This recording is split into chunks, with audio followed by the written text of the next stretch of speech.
Haluaisin, että lapseni oppivat käyttämään adjektiivia hieman kekseliäämmin. Tähän on olemassa useita keinoja, mutta tässä yksi oma suosikkini.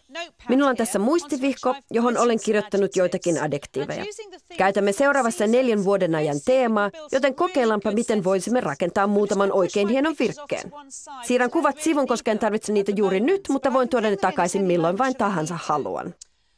Lisätäänpä sitten muistivihkoon 4 vuoden aikaan liittyviä sanoja. Niin, että olemme koonneet kaikki sanat yhteen. Nyt haluan lasten kiinnittävän huomionsa taulun keskiosaan, ja paras tapa toteuttaa se on käyttämällä harppia. Eli piirretäänpä ympyrä. Valitaan muutama sana ja laitetaan ne ympyrän keskelle. Osaatko rakentaa virkkeen, jossa on sanat syksy ja kylmä? Ja muistatteko, kun viime viikolla opettelimme liitossanoja? Osaatko lisätä sanan raikas samaan virkkeeseen?